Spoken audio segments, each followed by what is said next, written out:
Sí, así es. Joel y Ellie tuvieron desenlaces que causaron impacto en su audiencia, la mayoría negativos. Nadie pidió ver al héroe, o más bien a su antihéroe favorito terminar muerto a las pocas horas de empezado el juego. Esperamos casi 7 años y nos la pasamos deseando ver cómo se desarrollaría la relación entre Ellie y Joel, haciéndonos ilusiones de que seríamos Joel otra vez, a cargo de una Ellie mayor. Esperábamos ver cómo se resolvería el asunto de la mentira de Joel, y nos hacíamos ideas de cómo sería la reacción de Ellie en caso de que se enterara. Y la decepción que nos llevamos. Quedé reconfundido cuando mi cerebro no podía asimilar el mar de emociones que azotaron al unísono con la muerte de Joel. Pero esa desilusión ha hecho que las críticas del juego se vuelquen hacia la calidad del mismo, en vez de enfocarse en los gustos de quien la critica. Es decir, a mí tampoco me han gustado algunos de los eventos que tuvieron lugar en esta entrega, pero al menos para mí, The Last of Us Parte 2 es el pináculo del octavo arte. El storytelling es de primera, y es de lo que se hablará en este video. No hablaré de los gráficos o las diferencias en la jugabilidad con respecto de la primera parte, ya que son mejoras notables y obvias. Lo que al parecer no es tan obvio es la mejora del guión y la dirección de Neil Druckmann.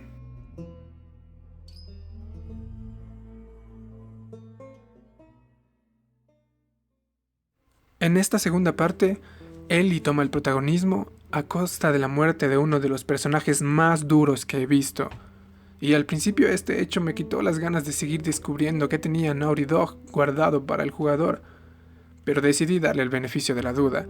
La primera parte estaba tan buena que sentí que sería mejor por lo menos terminar esta parte. Y el odio, el rencor, las frustraciones se apoderaban de mí al ver a Joel terminar de un modo tan frío, sin últimas palabras, un mensaje para Ellie, sin dejar algo de su sabiduría para el espectador. Ni siquiera sabría decir qué sentía o en qué pensaba en sus últimos instantes mientras veía a Ellie, y ésta le decía que se levante. Ni siquiera se sabe si le podía escuchar, o incluso estaba tan lastimado el pobre que quién sabe si la pudo ver, aunque yo creo que sí. A partir de este punto, solo quería ver cómo Ellie, con todas las habilidades aprendidas de Joel, hacía sufrir a Abby en venganza por haber acabado con él de manera tan fría, sanguinaria e intransigente. Ciertamente, Naughty Dog no estuvo para complacer a los fans. Y de eso uno se percata fácil al ver los brazotes de Abby. Pudieron introducir otra waifu sensual, tierna, esbelta y bravucona a la vez, pero en vez de eso metieron a una chica ruda, grande, bravucona y tierna a la vez. Es claro que pretendían sorprendernos con una escena fuera de tono, incluso para los estándares de una franquicia como The Last of Us, y sin duda lo hicieron. A los que no nos vimos afectados por el puñado de spoilers filtrados faltando poco para la salida del juego. Pero ¿valió la pena un pequeño susto junto a toda la experiencia de un juego sin la presencia de Joel? Esa pregunta es la más difícil de responder. Lo que más extrañaba de The Last of Us era ser Joel. Cómo este, a pesar de ser un buen ser humano, cuando se lo agarra de su buen lado, también puede ser muy violento. Y esto se puede observar más fácil analizando la parte donde controlamos a Ellie en uno de sus recuerdos y entramos a la sala de un museo sin Joel, porque la puerta estaba cerrada, y dentro todo es oscuro. Cuando finalmente Joel entra, el jugador siente alivio, no por el simple hecho de que por instinto el jugador ya sabe que la parte que asusta ya terminó, dado que por la puerta por donde entra Joel entra mucha luz, lo que a su vez provoca la sensación de que se ha superado la parte de miedo. Pero también, y bueno, no sé si le ha pasado a todo el mundo, pero a mí me pasó que sentí la sensación de estar protegido por la presencia de Joel, como que todo sería mejor ahora que él está aquí. Y esto no solo es un atributo apreciable en la segunda parte, en la primera también se aseguraron de que Joel cumpla la función de ser alguien muy violento, con moral cuestionable, remordimientos casi ausentes, pero al mismo tiempo alguien con quien se puede tener una conversación apacible y agradable. Y esos dos lados de Joel lo hacen un personaje entrañable. por lo que no es raro que se lo haya extrañado tanto en esta nueva entrega.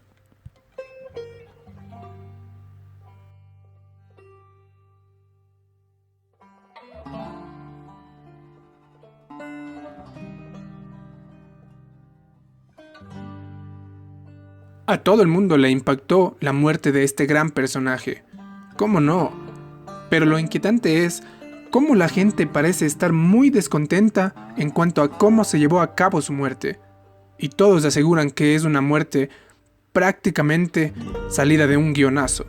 Es decir, algo conveniente para la trama, que no sigue las reglas establecidas por la primera entrega. Y sus argumentos son bastante buenos, ciertamente. Y estos argumentos los vamos a observar detalladamente. Pero a mí en particular no me convencen. No podría afirmar categóricamente que no tienen razón, pero creo que no son absolutos. Así que yo prefiero argumentar a favor de la trama de esta segunda parte porque me ha encantado. Y de hecho, las partes que no me gustaron a priori, como el día 1 y 2 en la perspectiva de Abby, que hasta me dio pereza jugarlos por unos momentos, al llegar al final del juego, veo que han sido más que necesarias. Pero aún más que eso, son muy bellas también. Habiéndome terminado por primera vez el juego, puedo ver cómo los primeros días de la parte de Abby tienen su encanto también. Sobre todo porque al final terminé consintiendo a Abby como un personaje muy entrañable también.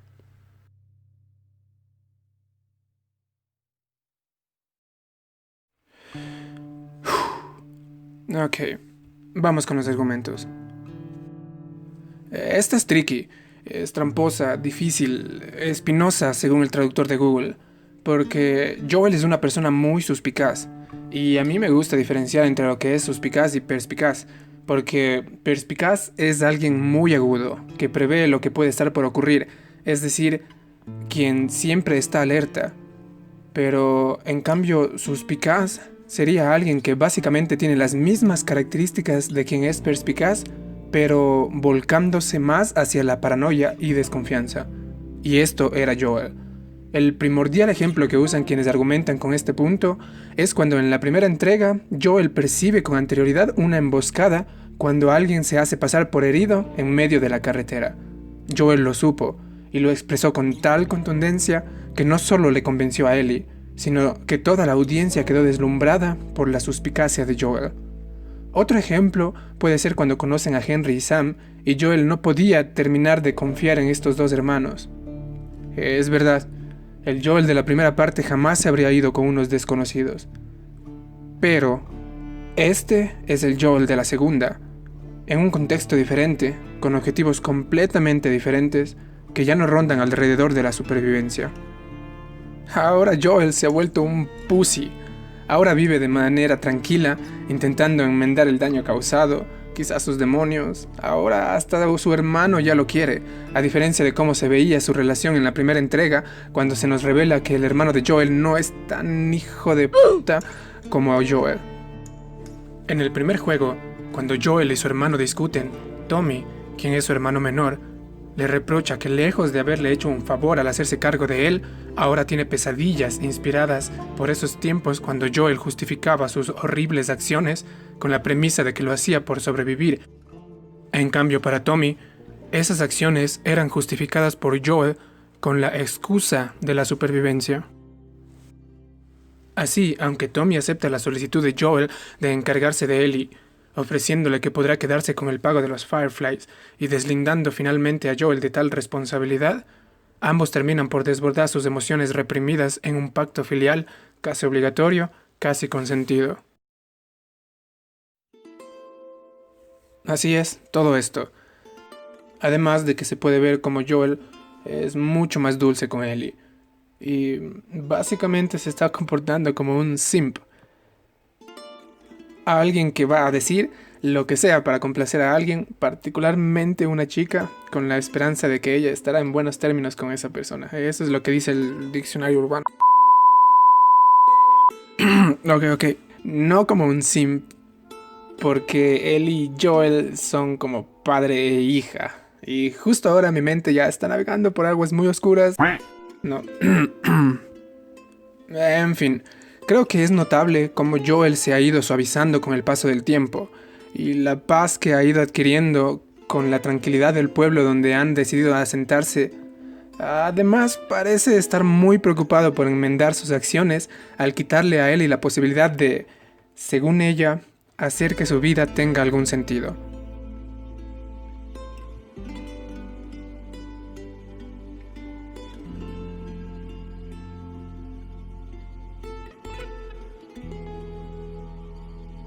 Y una nota aparte, es muy divertido ver cómo Ellie es la única persona que puede hablar con Joel de ese modo sin que él le arranque los ojos o le dispare en la cabeza.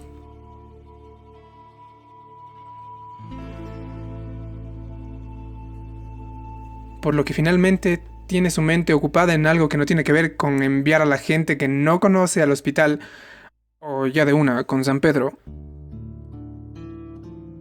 a algo más normal, menos psicópata, más humano.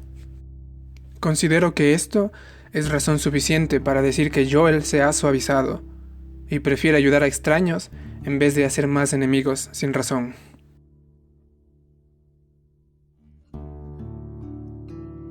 Asimismo, resulta extraño cómo en un mundo tan intransigente como lo es el de The Last of Us, que el grupo de Abby le perdone la vida a Ellie. Y creo que el enfoque que se le puede dar a este punto es muy subjetivo. Para mí no es un guionazo. Pero no se puede argumentar fuertemente en contra. Los chicos de Abby siguen sus órdenes, y ellos tenían la intención de asesinar a Ellie, pero Abby decidió no hacerlo, y fue por eso que Ellie no murió.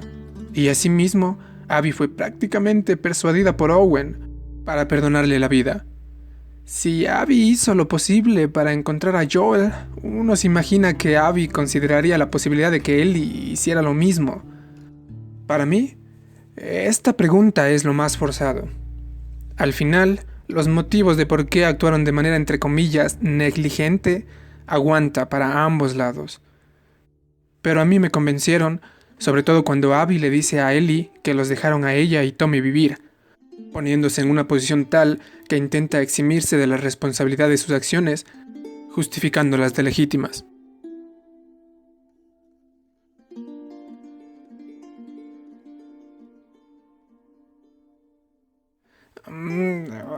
Bueno, se lo mire por donde se lo mire, sí que parece un guionazo.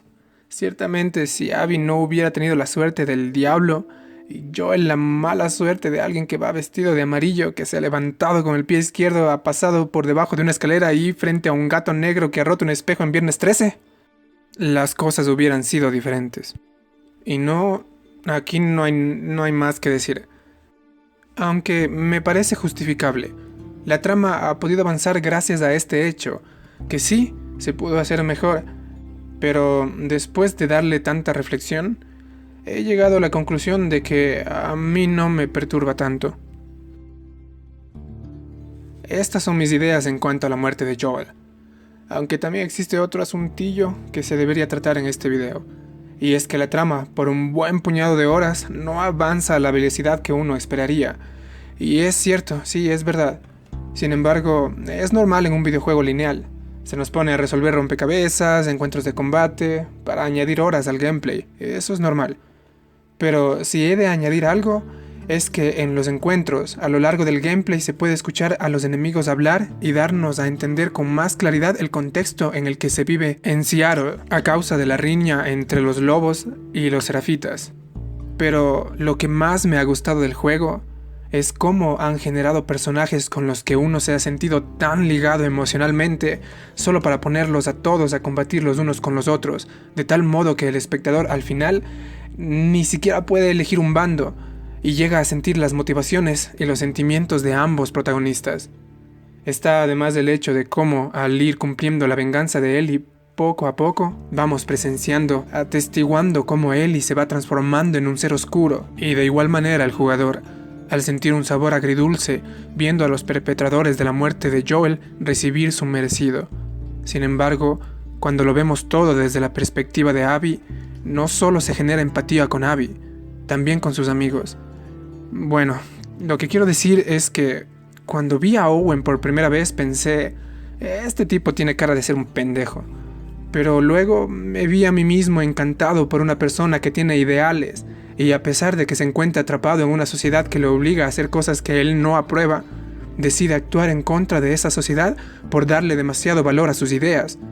A causa de eso, Owen no tiene un lugar en su mundo, y nosotros matamos a este personaje, y lo disfrutamos. Más o menos. Creo que nadie disputó tomar venganza de Mel, que estaba embarazada.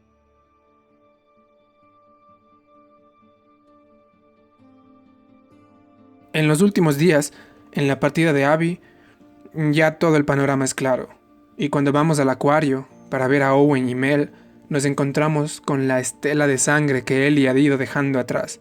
Y Alice, también matamos al perro, la perrita.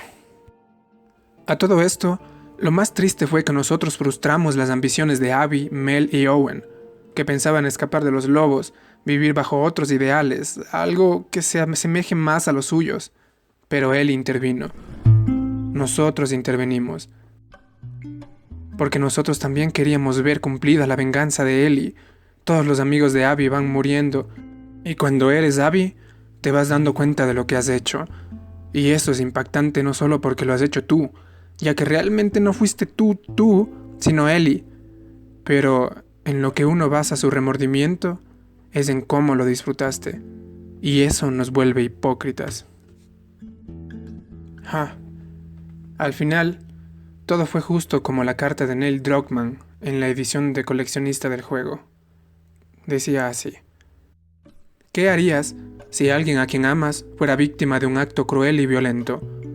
¿Qué tan rápido podrías volcarte hacia una venganza violenta? ¿Hasta dónde llegarías para castigar a los responsables?